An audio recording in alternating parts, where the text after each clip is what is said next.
માં આપનું સ્વાગત છે। જસદણ નગરપાલિકા દ્વારા અપાતું દૂષિત પાણી। જસદણમાં ગટરના પાણી રહેણાંક ચિતલિયા રોડ પર આવેલ ભગવાનપરા વિસ્તારમાં ફરી વળતા લોકોમાં ભયંકર રોષ। ગટરની સમસ્યાથી લોકો પરેશાન થયા છે।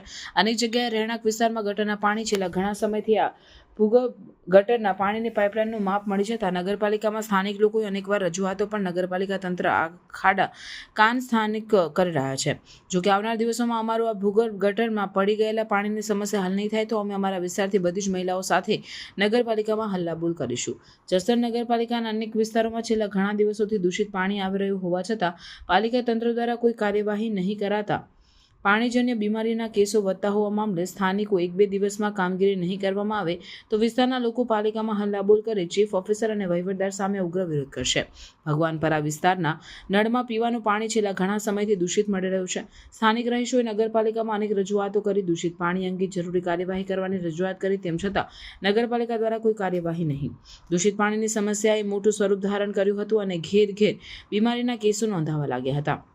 દૂષિત પાણી પીવાના કારણે વિસ્તારના લોકો પાણીજન્ય બીમારી ટાઇફોઇડ કમળો તાવ સહિતની બીમારીમાં સપડાયા છે। અમારા વિસ્તારમાં ઘણા સમયથી દૂષિત પાણી આવે છે। વારંવાર અરજીઓ કરીને થાકી ગયા છીએ। અહીંયાના ચૂંટાયેલા સભ્યોએ પણ અરજી આપેલી છે પણ કોઈ નિવાડો આવતો નથી। જ્યારે કુંડી સાફ કરવામાં આવે ત્યારે થોડાક દિવસ સારું પાણી આવે જે માત્ર કહેવા પૂરતું જ સારું હોય છે।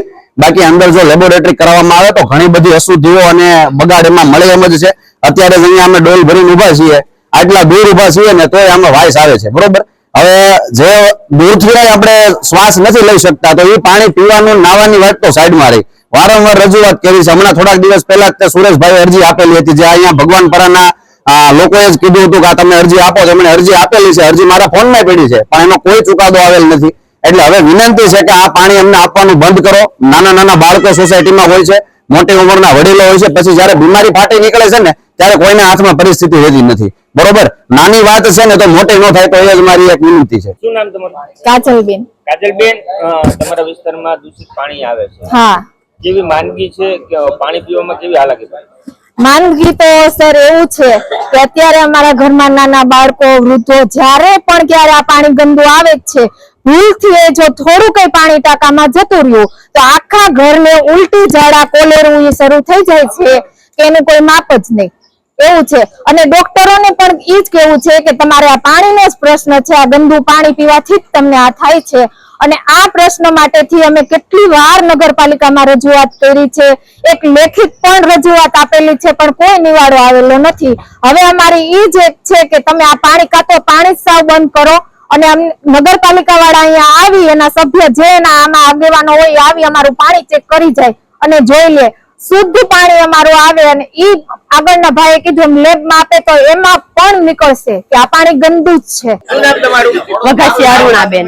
બેન, શું કહેશો નગરપાલિકામાંથી જે દૂષિત પાણી તમારા વિસ્તારમાં? અમારા વિસ્તારમાં ઘણા ટાઈમથી પાણી આવું ખરાબ આવે છે, કોઈ જોવાય આવતા નથી, કોઈ તપાસ કરવા આવતા નથી અને અમે વારંવાર ફરિયાદ કરીએ છીએ ને તો કોઈ અમારા આમાં ધ્યાન જ નથી દેતા। હાવ ગટરનું પાણી આવે છે અને આ પાણી પાલિકા વાળાએ કોઈ બી જોવા નથી આવ્યા તો આનું શું કરવાનું છે? હવે આ જયારે ગટર લાઈન દાબી ને ત્યારે અમે એને કીધું હતું કે આ તમે હાવ આવા હંધાડા કરો છો, આ કઈ હાલ છે?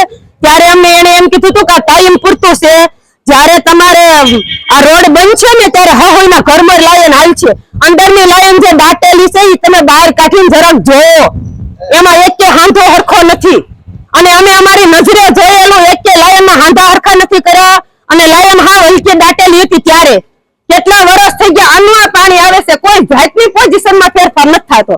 હવે જો આનું આ પાણી આવશે એટલે આખા ભગવાનપરા વિસ્તારની બાયું અમે રેલી કાઢશું અને આખા ગામમાં ઢોલ વગાડતા અમે પાલિકાએ આવશું।